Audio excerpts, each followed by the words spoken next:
సంగారెడ్డి జిల్లా పటాన్చెరు నియోజకవర్గంలో ఈ నెల 8వ తేదీన కేసీఆర్ బస్సు యాత్రను విజయవంతం చేయాలని పటాన్చెరు ఎమ్మెల్యే గూడెం మహిపాల్ రెడ్డి పిలుపునిచ్చారు. పటాన్చెరులోని జీఎంఆర్ కన్వెన్షన్ సెంటర్లో ఏర్పాటు చేసిన మీడియా సమావేశంలో ఎమ్మెల్యే మాట్లాడుతూ కేసీఆర్ బస్సు యాత్ర ఈ నెల 8న సాయంత్రం 6 గంటల నుంచి 8 గంటల వరకు పటాన్చెరులోని అంబేద్కర్ విగ్రహం ఎదుట 50,000 మంది బీఆర్ఎస్ కార్యకర్తలతో జన సమీకరణ చేస్తున్నట్లుగా తెలిపారు.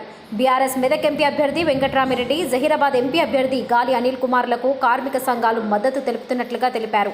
రాబోయే పార్లమెంట్ ఎన్నికలలో బీఆర్ఎస్ పార్టీ అభ్యర్థులకు కార్మిక సంఘాలని మద్దతు తెలుపుతున్నట్లుగా ఎమ్మెల్యే గూడెం మహిపాల్ రెడ్డి అన్నారు.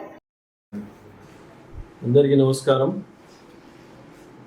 రేపు రాష్ట్ర మాజీ ముఖ్యమంత్రి కేసీఆర్ గారు బస్ యాత్రలో భాగంగా రేపు 5 గంటలకు పటాన్చెరులో బీఆర్ఎస్ పార్టీ బలపరిచిన క్యాండిడేటు, కేసీఆర్ గారు బలపరిచిన క్యాండిడేటు, బీఆర్ఎస్ పార్టీ అభ్యర్థి వెంకట్రామిరెడ్డి గారికి మద్దతుగా పటాన్చెరు నియోజకవర్గ ప్రజలను ఉద్దేశించి మాట్లాడడానికి మాజీ ముఖ్యమంత్రి కేసీఆర్ గారు రేపు 5 గంటలకు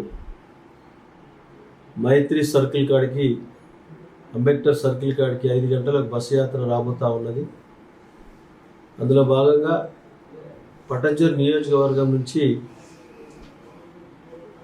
యువకులు, మహిళలు, కార్మికులు, వృద్ధులు అందరూ, ప్రతి ఒక్కరూ, పార్టీ శ్రేణులు, పార్టీ కార్యకర్తలు, గ్రామ కమిటీ అధ్యక్షుల కాడికి వెళ్ళి ప్రతి ఒక్కరు వచ్చి కేసీఆర్ గారి సభను విజయవంతం చేయాలని చెప్పి నేను కోరుతా ఉన్నా. ఎందుకంటే